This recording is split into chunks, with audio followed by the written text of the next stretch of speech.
No aniversário de casamento da minha filha, o marido se levanta e diz: "Um brinde à filha da faxineira", e começa a rir apontando para minha filha. Nesse momento, eu levanto e digo: "Um brinde ao meu genro desempregado. Você está demitido." Meu nome é Regina Mendonça. Tenho 58 anos e sou CEO de uma empresa imobiliária que construí do zero, com muito suor e muita dor, depois que meu marido morreu por culpa da traição do próprio melhor amigo. Levei 7 anos para chegar onde cheguei. 7 anos, 3 meses e 18 dias, para ser exata. E eu sei o dia certinho porque eu contei. Cada um deles. A noite que eu mais esperei foi no Copacabana Palace. 200 convidados, mesa posta, champanhe gelado. Era o aniversário de casamento da minha filha. Aí meu genro, o André, se levanta lá na frente e faz um brinde. Um brinde à filha da faxineira. Ele disse isso. E riu. Apontou para minha filha e riu na cara dura, na frente de todo mundo. Deu um silêncio. Aquele tipo de silêncio que parece que o ar saiu da sala. Eu fiquei olhando para ele uns 2 segundos. Respirei fundo. Peguei minha taça de cristal, me levantei devagar e falei alto, bem alto, para ninguém ter dúvida. Um brinde ao meu genro desempregado. Você está demitido. A cara dele naquele momento? Esse foi meu troféu. Não precisei de mais nada. Só que o que ninguém sabia é que aquele brinde era só o começo. O que veio depois foi planejado nos mínimos detalhes, peça, por anos. Mas hoje eu fico pensando numa coisa. Quando você passa a vida inteira focada em destruir quem te fez mal, o que é que sobra de você quando finalmente consegue? Vocês precisam entender uma coisa sobre a vingança. Quanto mais tempo você leva planejando, mais doce é o sabor. Eu construí do zero o que os jornais chamam de o império imobiliário mais influente do Brasil. Tudo isso depois que meu marido, Antônio, me deixou com uma filha pequena e mais dívidas do que eu conseguia contar. Quem diria que aquela viúva desesperada se tornaria a mulher que faz os homens mais poderosos do país tremerem numa sala de reunião? Cristina, minha filha, cresceu vendo a mãe trabalhar 18 horas por dia. "Mamãe, você não vai me dar boa noite hoje também?" Ela perguntava quando tinha 6 anos. Me partia o coração, mas eu sempre respondia: "Querida, estou construindo algo para nós duas." Nunca permiti que ela se tornasse uma daquelas patricinhas insuportáveis do Colégio Santo Inácio. Mesmo quando podíamos comprar o que quiséssemos, ela precisava merecer cada presente, cada viagem, cada privilégio. Você acha que fui dura demais? Talvez, mas o mundo é mais duro ainda. O que poucos sabem é que por trás da minha fachada de CEO implacável e bem-sucedida, carrego cicatrizes que nunca se curaram. Antônio não morreu num simples acidente, como noticiam os jornais. Ele teve um infarte fulminante após descobrir que seu sócio e melhor amigo, Luiz Otávio Montenegro, havia fraudado contratos e desviado milhões, deixando-o como o único responsável legal. Segurei sua mão no hospital enquanto ele sussurrava: "Cuide da nossa menina. E não deixe aquele canalha sair impune."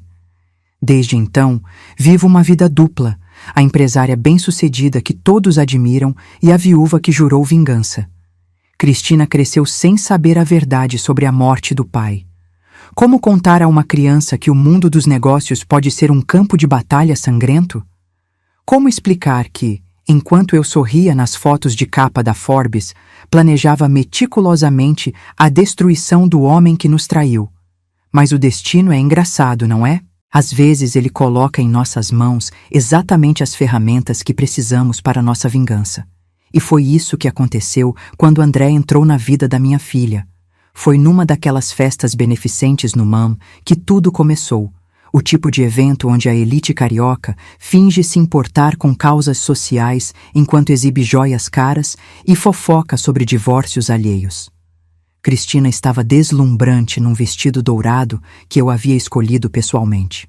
André se aproximou como quem não quer nada, derrubando acidentalmente champanhe no vestido dela. "Me desculpe, sou tão desastrado", ele disse com aquele sorriso praticado. E minha filha, sempre tão esperta para outras coisas, caiu como uma patinha. O que Cristina não sabia, mas eu descobriria depois, é que André havia estudado seus gostos, rotina e aparições em colunas sociais por meses.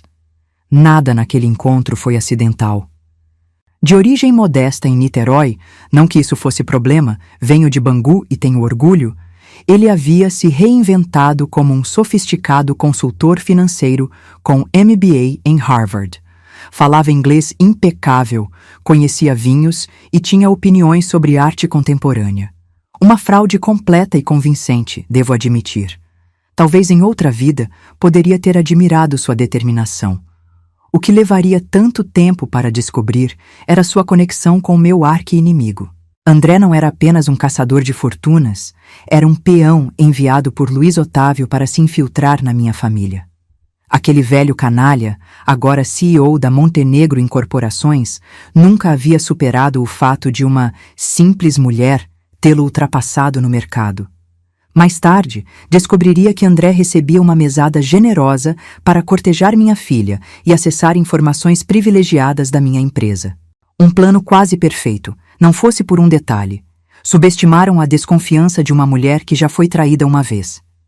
André tinha um histórico impressionante para alguém tão jovem. Não de conquistas, mas de vítimas.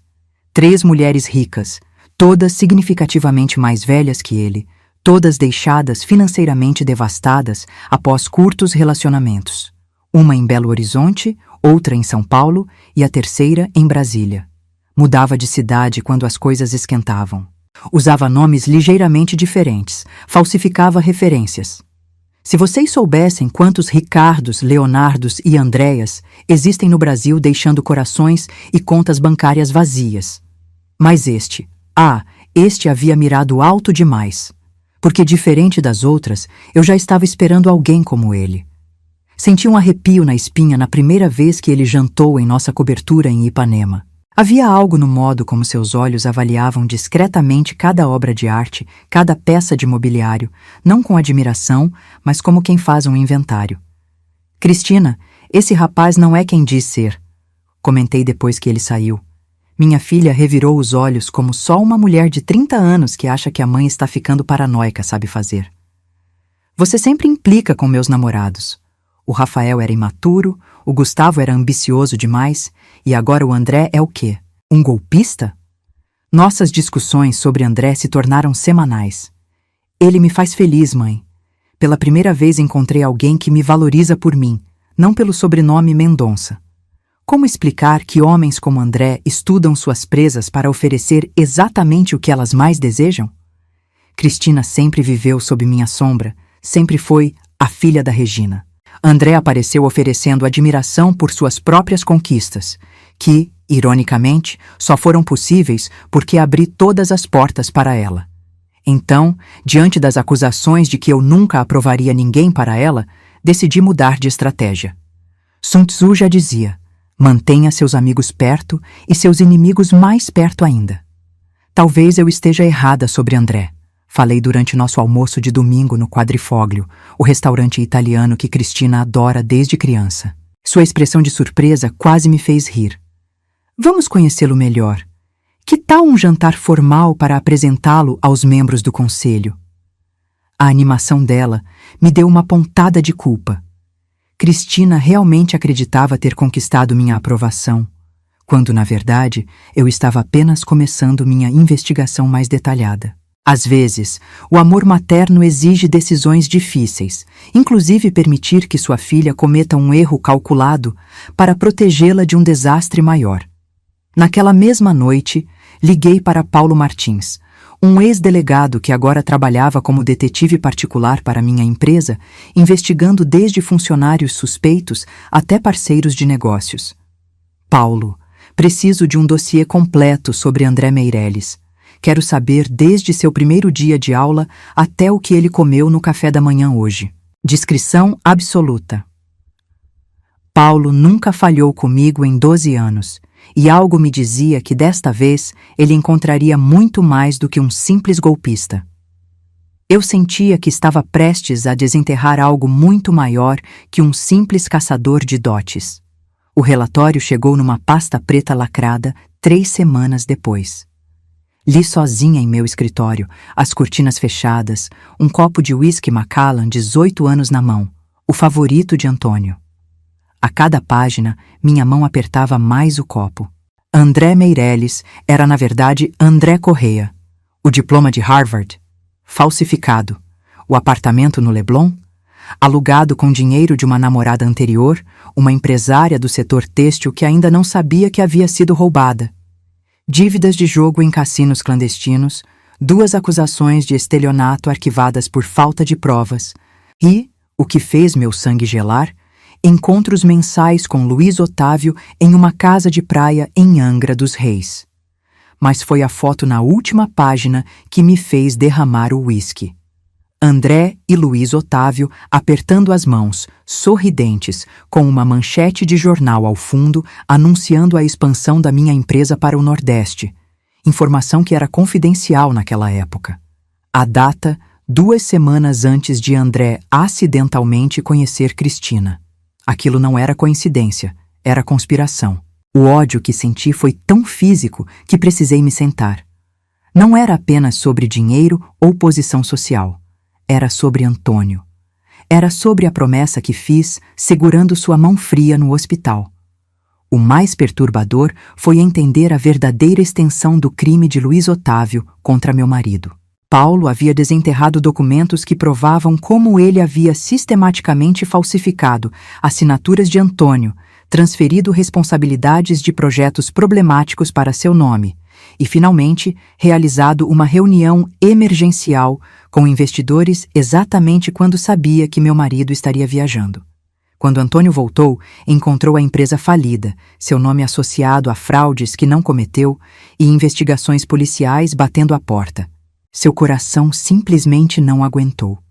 Naquela noite, diante do retrato de Antônio em meu quarto, fiz uma promessa renovada. Eles pensaram que podiam usar nossa filha para nos destruir de vez, mas isso será sua ruína, meu amor. O plano começou a se formar em minha mente como um quebra-cabeça sendo montado. Não seria uma vingança rápida ou simples.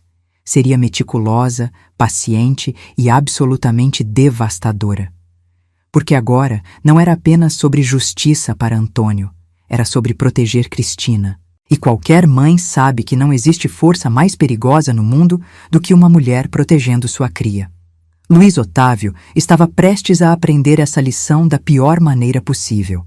Chamei Cristina ao meu escritório em casa num domingo ensolarado, nosso único dia longe da empresa. O café estava servido nas xícaras de porcelana inglesa que Antônio me dera em nosso primeiro aniversário. Precisamos conversar sobre André, disse diretamente. Ela suspirou, já preparada para outra discussão. Em vez de argumentar, simplesmente abri a pasta preta sobre a mesa. Não peço que acredite apenas em minhas palavras. Veja você mesma. As 2 horas seguintes foram as mais difíceis de nossa relação. Assisti sua expressão transformar-se de irritação para descrença, depois para dor, e finalmente para uma raiva fria que reconheci imediatamente. Era idêntica à minha. Esse tempo todo, ele estava me usando para chegar até você?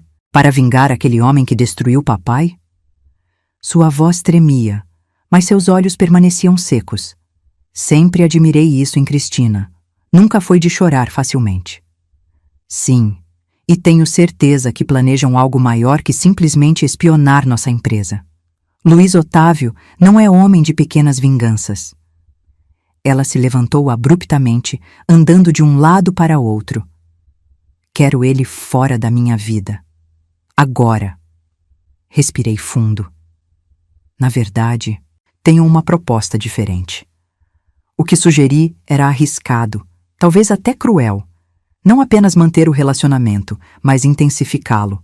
Um casamento grandioso, uma integração completa de André na empresa. Está sugerindo que eu continue fingindo amá-lo?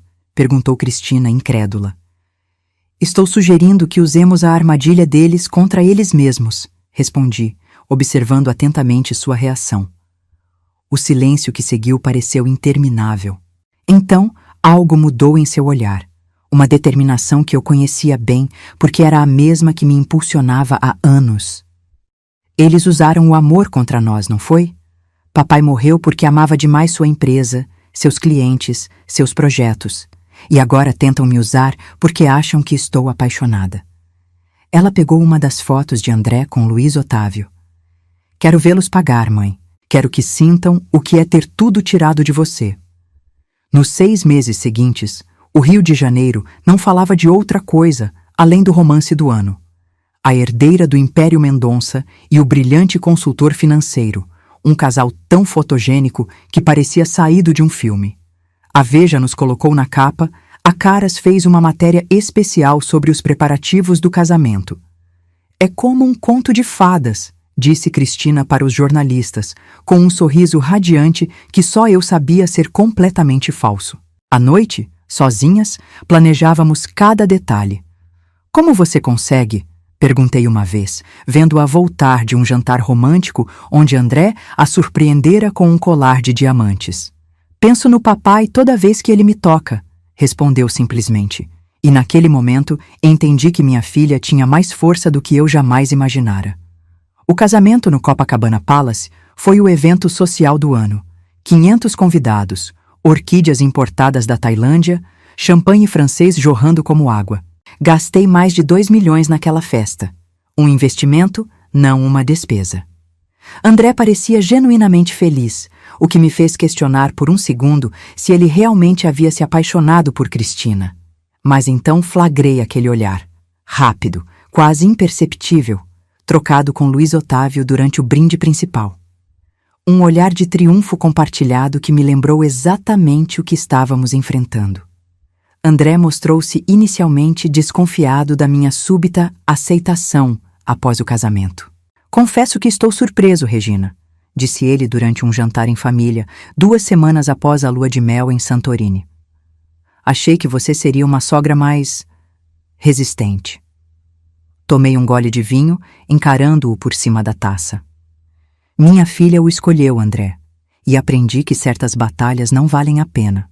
Além disso, acrescentei, deixando a isca, talvez seja a hora de trazer sangue novo para os negócios da família.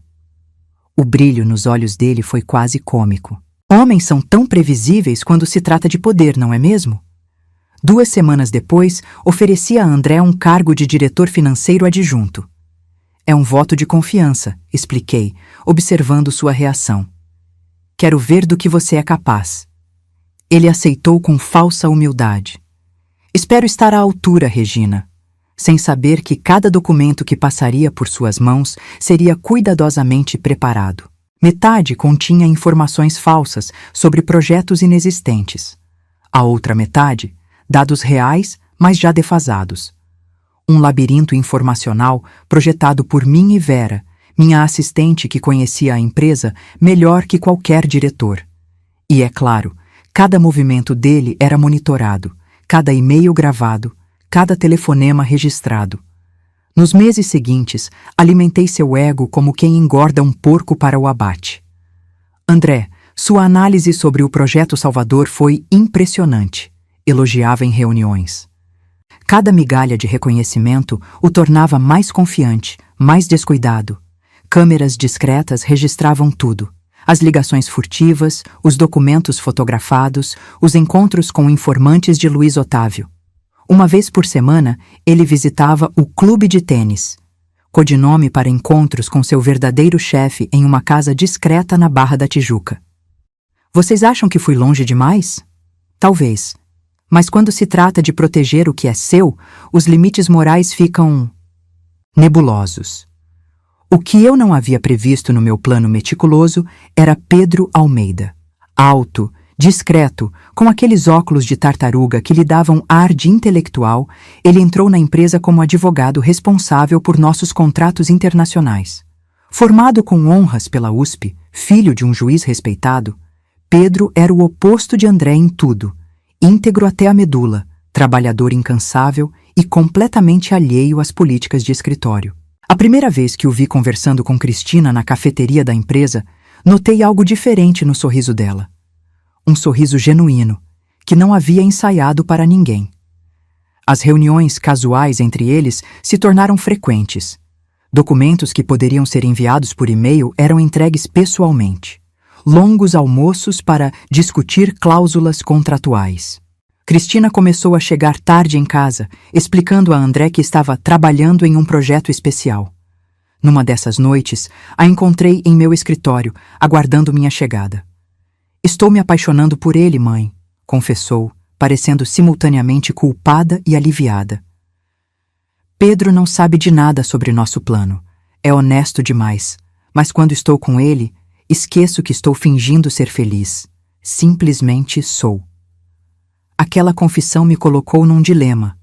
Por um lado, o relacionamento clandestino era perigoso para nosso plano. Por outro, via minha filha verdadeiramente feliz pela primeira vez em anos. "Conte a ele", sugeri finalmente, surpreendendo nós duas. "Não tudo, apenas o suficiente. Se ele é tão íntegro quanto parece, precisará saber que não está envolvido em uma simples traição, mas em algo maior." A conversa deles durou uma noite inteira, num hotel em Petrópolis. Pedro ficou horrorizado, depois furioso, depois determinado a ajudar. "Ele é advogado criminal também", explicou Cristina, com admiração genuína. "E diz que temos evidências suficientes para derrubar os dois." Os encontros secretos tornaram-se o único momento de verdade na vida de Cristina. Enquanto mantinha a fachada do casamento perfeito, jantares, eventos sociais, férias meticulosamente planejadas, ela vivia momentos de autenticidade com Pedro.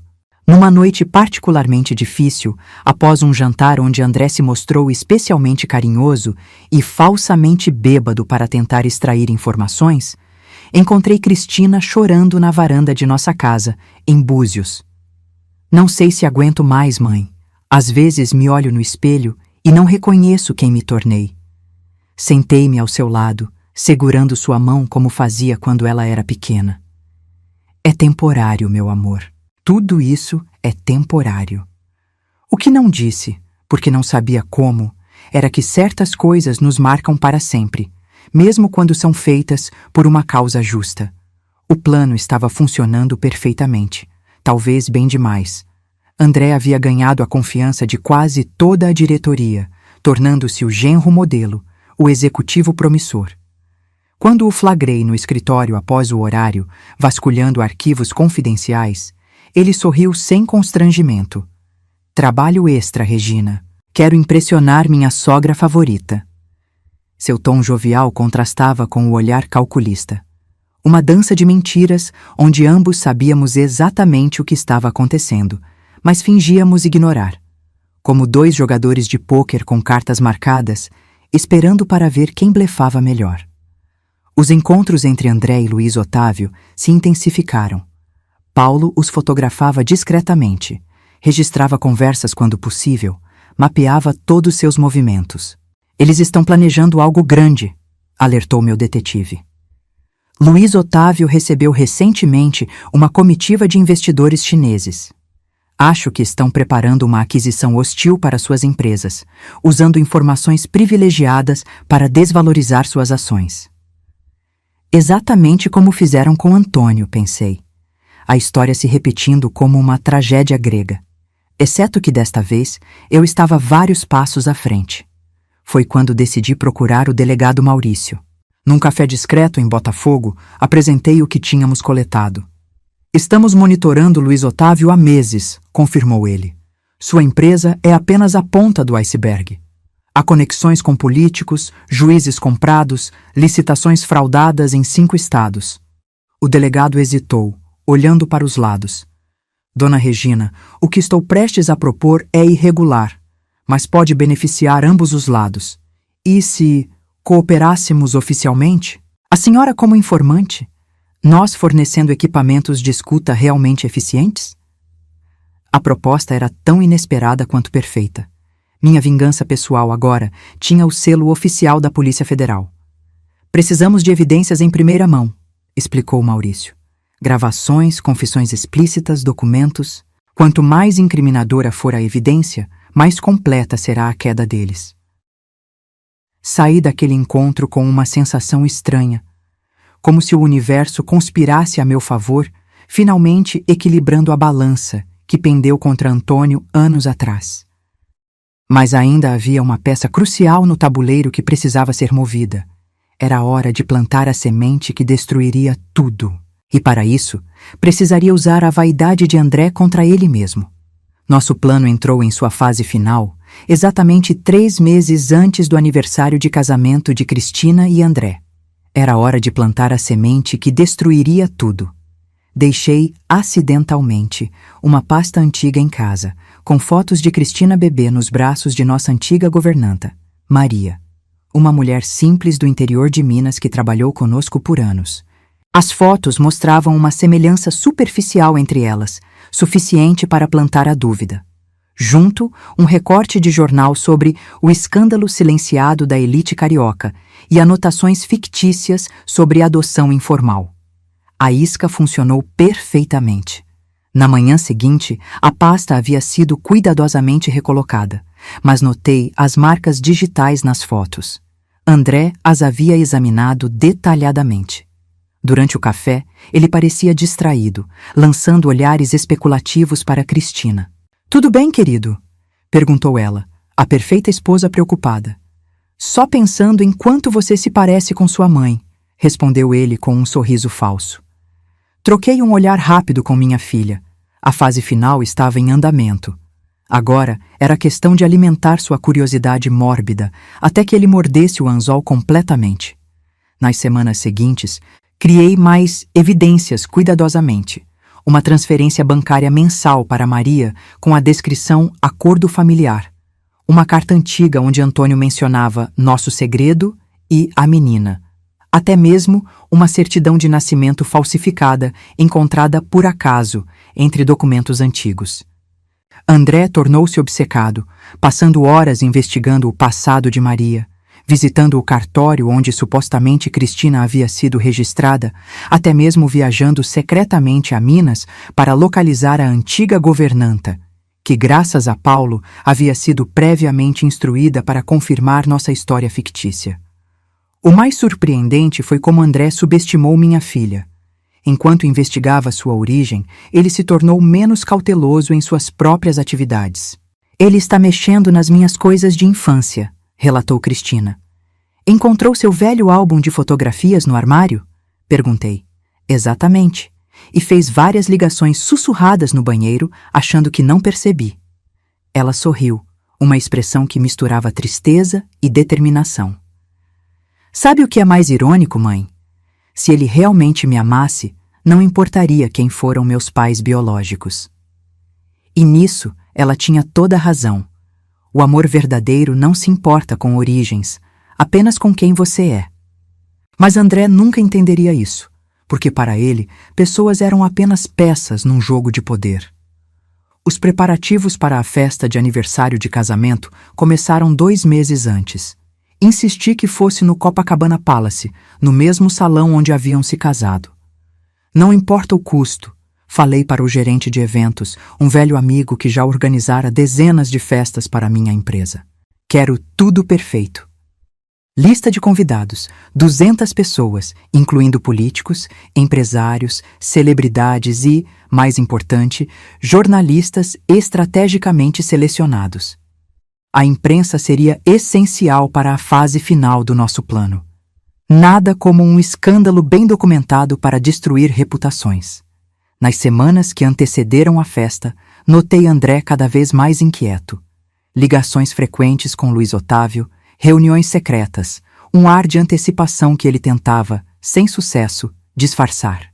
"Tenho uma surpresa para você no nosso aniversário", comentou com Cristina durante um jantar. "Algo que vai mudar nossas vidas." Ela fingiu entusiasmo, enquanto por baixo da mesa apertava minha mão até os nós dos dedos ficarem brancos. Pedro, que participava discretamente de nossos planos, alertou que havia movimentações estranhas nas ações da empresa. "Estão se preparando para algo grande, provavelmente durante ou logo após a festa." A noite da festa chegou, finalmente. Cristina estava deslumbrante num vestido vermelho valentino, a cor da guerra, escolha deliberada. André, elegante num smoking italiano, circulava entre os convidados como se já fosse o dono de tudo. Luiz Otávio chegou às 8 em ponto, acompanhado de uma loira 30 anos mais jovem. Nossos olhares se cruzaram brevemente. Ele ergueu sua taça num brinde silencioso, achando que logo celebraria minha ruína. Mal sabia que cada movimento seu estava sendo registrado por agentes da Polícia Federal discretamente posicionados como garçons e seguranças adicionais. O momento crucial chegou após o jantar. André, visivelmente nervoso, mas determinado, pediu a palavra, tinindo sua taça de champanhe com uma colher de prata. Amigos, família, quero fazer um brinde especial nesta noite tão importante. O salão inteiro silenciou. Cristina, ao meu lado, respirava lenta e profundamente, como havia ensaiado. 1 ano atrás, casei-me com a mulher mais incrível que já conheci. Mas recentemente, descobri algo fascinante sobre minha adorada esposa. Ele fez uma pausa teatral, olhos fixos em mim. Então, gostaria de fazer um brinde. A filha da faxineira. Ele apontou para Cristina rindo. Todos ficaram em um silêncio constrangedor. Era minha deixa. Levantei-me calmamente, ajeitei meu vestido Chanel e sorri. Que coincidência, André. Eu também gostaria de fazer um brinde. Ao meu genro desempregado. Você está demitido. Vocês já viram um homem perder tudo em questão de segundos?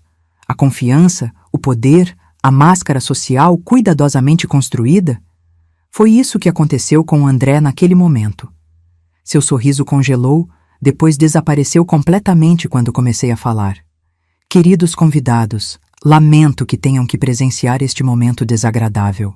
Mas, já que meu genro decidiu expor assuntos familiares, permitam-me esclarecer alguns pontos. Caminhei lentamente até o centro do salão, sentindo todos os olhares fixos em mim. André não é apenas um marido infiel e um genro ingrato. É um espião corporativo trabalhando para Luiz Otávio Montenegro. O burburinho percorreu o salão. Luiz Otávio tentou levantar-se para sair, mas 2 garçons, na verdade, agentes federais, bloquearam discretamente sua passagem. Por favor, senhor Montenegro, fique. A noite está apenas começando.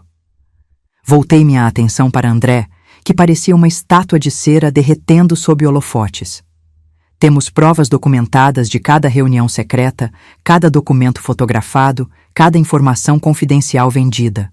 E sim, também temos provas do envolvimento direto do senhor Montenegro em fraudes diversas, incluindo a que levou meu marido, Antônio Mendonça, à morte.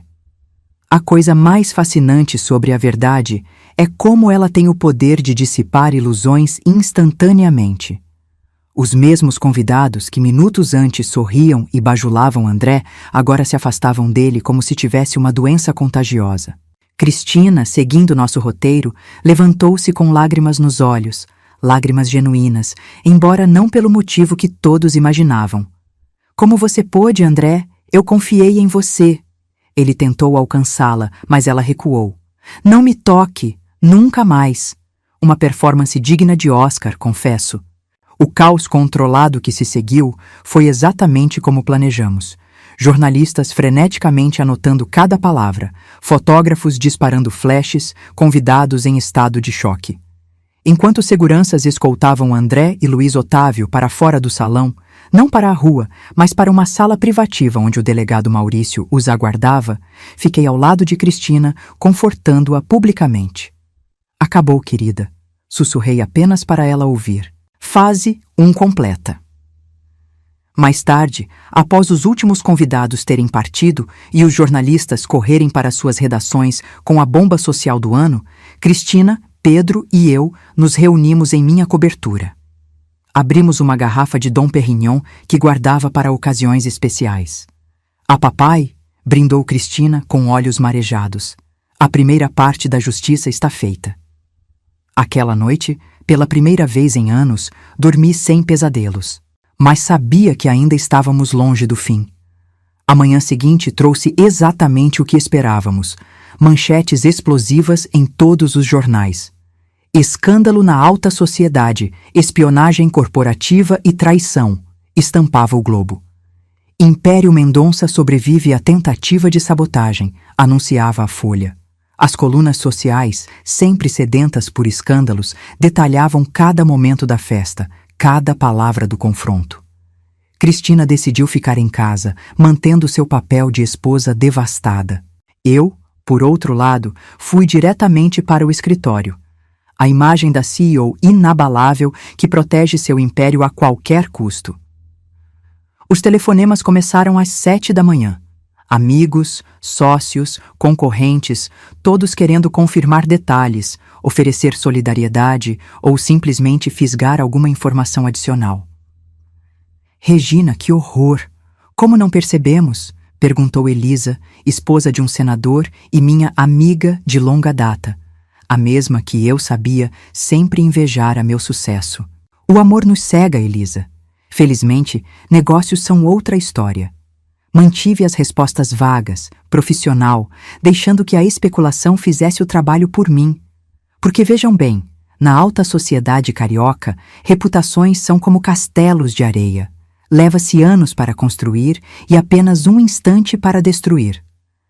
André tentou contato diversas vezes, mensagens, e-mails, até mesmo um buquê ridículo de rosas enviado à cobertura de Cristina. Todos ignorados.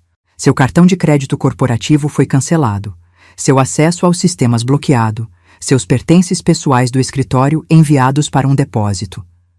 É como se ele nunca tivesse existido, comentou Vera enquanto supervisionava a remoção de suas coisas. O advogado da empresa entregou pessoalmente uma notificação de processo por quebra de confidencialidade, espionagem corporativa e danos morais. Não mencionamos que as evidências haviam sido coletadas ilegalmente. Alguns detalhes são melhor mantidos nas sombras, não é? O impacto sobre Luiz Otávio foi ainda mais devastador.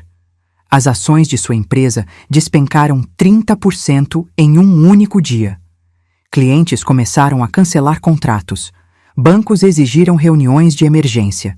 O Ministério Público anunciou investigação preliminar sobre suas atividades, baseada em denúncias anônimas, que obviamente vieram de nós. Tudo acontecendo em tempo real, como dominós, caindo precisamente conforme planejado. A única surpresa foi o telefonema que recebi do delegado Maurício. Dona Regina, o caso está maior do que imaginávamos. A investigação sobre Luiz Otávio abriu portas para um esquema que envolve políticos de alto escalão. Precisamos de mais tempo para organizar a operação completa. Tempo era exatamente o que eu tinha. Afinal, esperei 7 anos para começar minha vingança. Poderia esperar mais alguns meses para vê-la completa. Mas a semente da destruição já estava plantada, e nada poderia deter o que viria a seguir. 6 meses se passaram desde a noite do aniversário. Cristina havia se mudado oficialmente para minha cobertura, iniciando os procedimentos de divórcio. André, que outrora brilhava nas colunas sociais, agora vivia num apartamento alugado em Botafogo, praticamente um exilado social. Suas tentativas de encontrar emprego em outras empresas do setor foram sistematicamente bloqueadas. Algumas ligações discretas minhas garantiram isso. Extremamente competente, mas absolutamente não confiável, era minha resposta quando algum CEO me consultava sobre ele. Afinal, no mundo corporativo, reputação é tudo. E a dele? Bem, digamos que estava em frangalhos. Naquela tarde chuvosa de agosto, decidi fazer algo que não estava no plano original. Pedi ao motorista que me levasse até o apartamento de André. Queria vê-lo com meus próprios olhos, testemunhar sua queda completa. O porteiro me reconheceu imediatamente. Dona Regina Mendonça, que honra! E anunciou minha visita pelo interfone. Encontrei André visivelmente surpreso, barba por fazer, olheiras profundas, vestindo uma camiseta surrada. O apartamento era pequeno, funcional, uma queda dramática do luxo ao qual se acostumara. Regina, ele disse, abrindo espaço para eu entrar. A que devo a honra? Seu tom irônico não mascarava o desespero nos olhos. Sentei-me no sofá gasto, observando o homem quebrado à minha frente. Vim trazer uma mensagem, André.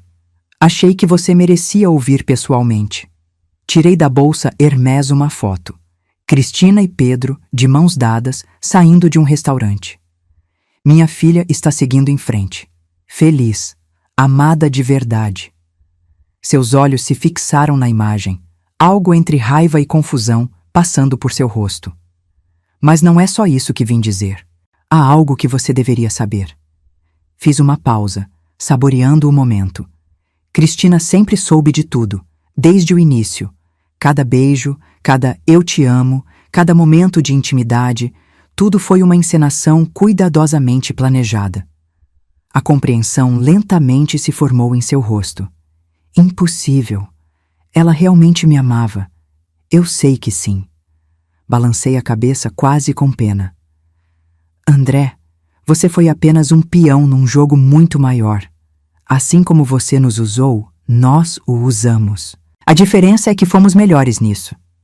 Então revelei tudo, como descobrimos sua conexão com Luiz Otávio antes mesmo do casamento, como cada passo seu foi monitorado, como a história da faxineira foi uma isca elaborada. Mas por quê? Ele perguntou, genuinamente confuso. Por que não simplesmente me denunciar desde o início? Levantei-me, ajustando meu blazer. Porque Luiz Otávio destruiu meu marido, destruiu nossa família, e eu jurei que ele sentiria a mesma dor. Usando você, seu protegido, seu instrumento, consegui não apenas expô-lo, mas destruí-lo completamente. Poético, não acha? O grande dia chegou 3 meses depois, a audiência final do processo contra André e Luiz Otávio. O Tribunal de Justiça do Rio estava cercado por jornalistas, câmeras e curiosos. Vesti-me cuidadosamente para a ocasião. Um terninho vinho Armani, discreto, mas poderoso. Cristina, ao meu lado, optou por um conjunto creme que a fazia parecer ainda mais jovem e vulnerável. Exatamente a imagem que queríamos projetar. Pedro, agora oficialmente seu namorado e nosso advogado assistente, carregava pastas com documentos meticulosamente organizados. Uma equipe de força, entrando em batalha. A sala de audiências estava lotada. André e Luiz Otávio sentavam-se do lado oposto, cada um com seus respectivos advogados, equipes caras que, eu sabia, não seriam suficientes. Quando o juiz entrou, senti aquela familiar adrenalina das negociações importantes. Mas desta vez, era diferente. Não estava negociando um contrato ou uma aquisição. Estava fechando um capítulo da minha vida, selando uma promessa feita anos atrás a um homem que já não podia me ouvir. O promotor apresentou o caso com eficiência clínica, detalhando as acusações: fraude corporativa, espionagem industrial, formação de quadrilha, entre outras. Então veio o momento crucial: as provas. Com autorização judicial, o delegado Maurício apresentou gravações obtidas durante nossa colaboração.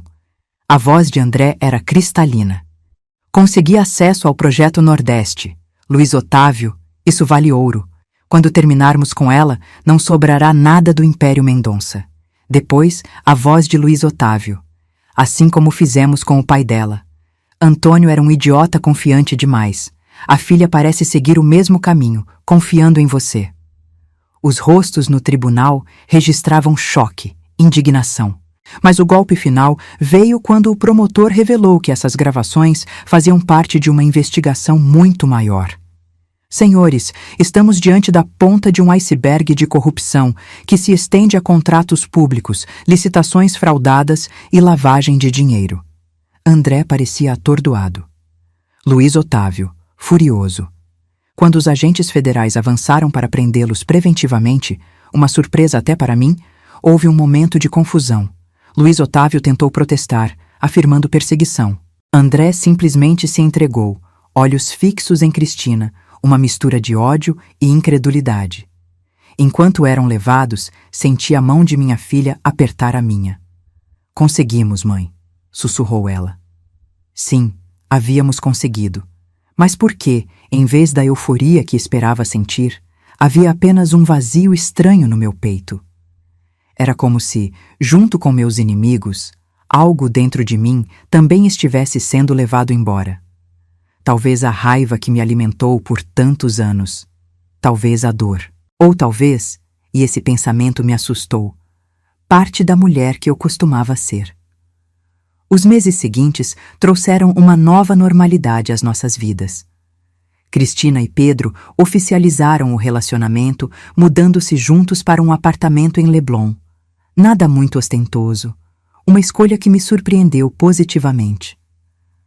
Quero construir algo meu, do meu jeito, explicou ela quando questionei se não preferia algo maior. Pedro havia se tornado um aliado valioso na empresa também, reorganizando toda a nossa estrutura legal após o escândalo. As noites de terça-feira tornaram-se sagradas. Jantar em família na minha cobertura, geralmente com comida caseira preparada por Cristina, que descobrira um talento inesperado na cozinha. Mas nem tudo era perfeito. Cristina tinha pesadelos frequentes, acordava suando frio, chamando por nomes que não existiam.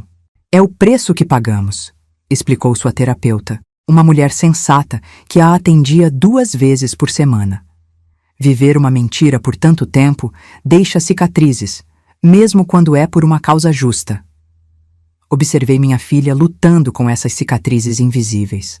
A culpa pelo que fizemos, a raiva pelo que nos fizeram, a dúvida sobre quem ela realmente era depois de tanto tempo fingindo. E me perguntei, secretamente, se a vingança havia valido todo esse sofrimento. Um dia, enquanto organizávamos o antigo escritório de Antônio, agora transformado em um espaço para a fundação que planejávamos criar, Cristina encontrou uma caixa com vídeos antigos. Assistimos juntas, sentadas no tapete como quando ela era pequena. Antônio brincando com ela na praia, ensinando-a a nadar, rindo daquela forma despreocupada que eu quase havia esquecido. Ele era tão cheio de vida, comentou Cristina, enxugando lágrimas. Tão gentil. Foi naquele momento que percebi.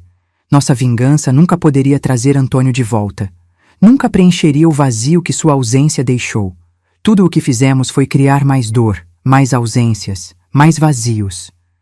Talvez devêssemos fazer algo diferente com a fundação, sugeri, enquanto o vídeo mostrava Antônio construindo um castelo de areia elaborado.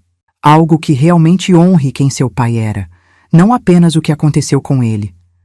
Cristina me olhou curiosamente. O que você tem em mente?